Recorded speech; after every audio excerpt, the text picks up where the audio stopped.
Welcome to Top Formula One. Today with me, as usual, is OBJ. OBJ?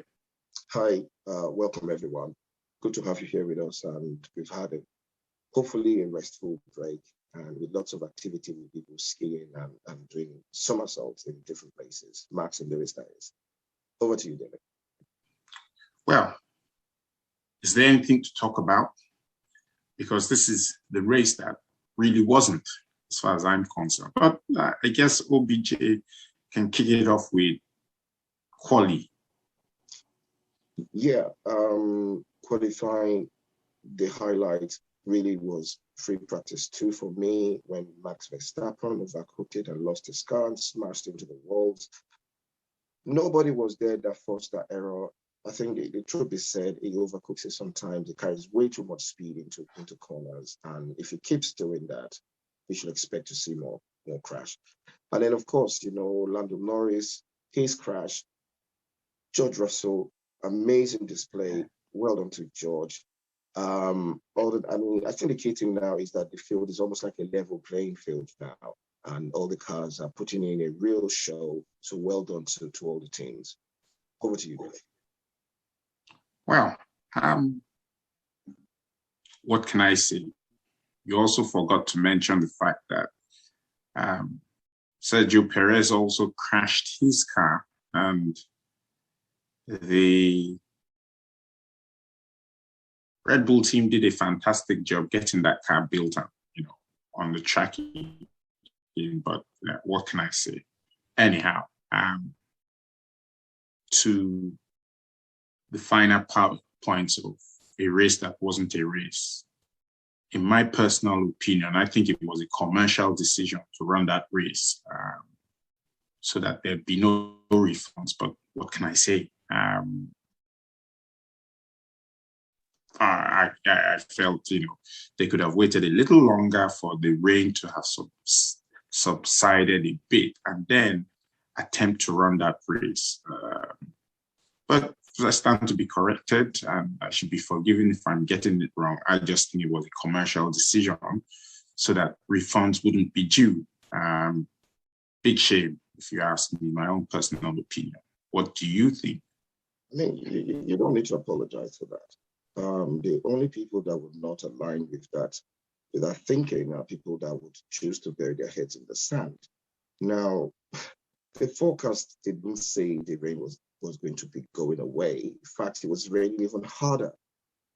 So why send out the cars when you were ultimately going to red flag this race? It was a commercial decision, but clearly it's managed to have Lewis's lead. Well, not half his lead, but taken away from his lead because they added half points. So it's a bit disappointing. But we are where we are. What can we do? What can we say? We just have to look forward to Holland, and hopefully scores will be settled perhaps permanently in Holland. And if Lewis were to beat Max in Holland, first advice is that he needs to wear a rather strong helmet with armored visors, because he will be getting a lot of stones possibly. But I hope I'll be proven wrong. Well, in terms of the points given and, your allegations that it's compromised Lewis, one could look at it the other way, that, it might have actually helped him, because a full-run race, if they had ended where they were, that's debatable, but, if full points had been given, Max would have gotten a lot more than he's ended up getting. So, it goes both ways, but, I think we'll never know now for certain. So I think to be fair, what they should have done, since they decided to push the cars out, what they should have done is 2 laps behind safety car, 2, maybe 3 laps in the rain, and then red flag it. So that way, the drivers will have an opportunity to either overtake. The ones that are silly will overcook it and end up in the wall. And the ones that are sensible will know when to back up, when not to carry too much speed given the condition. And then you find out that the track positions would change. And as a result of that, we would have had a race, 2 laps behind safety cars and 2 laps, maybe 3, or we let them race until somebody spins off. And then we red flag the race. That's what I would have done. But listen, I'm not an expert. And I certainly don't work for Liberty Media. And it's not certainly not in their finance department. Well, we're never going to know.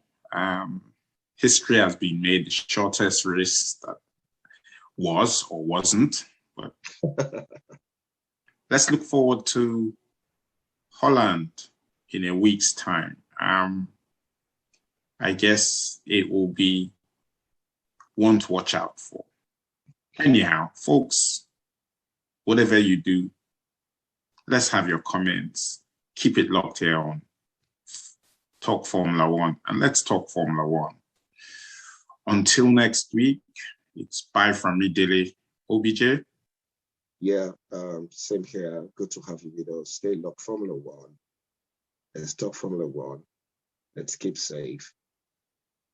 And see you next week. Take care.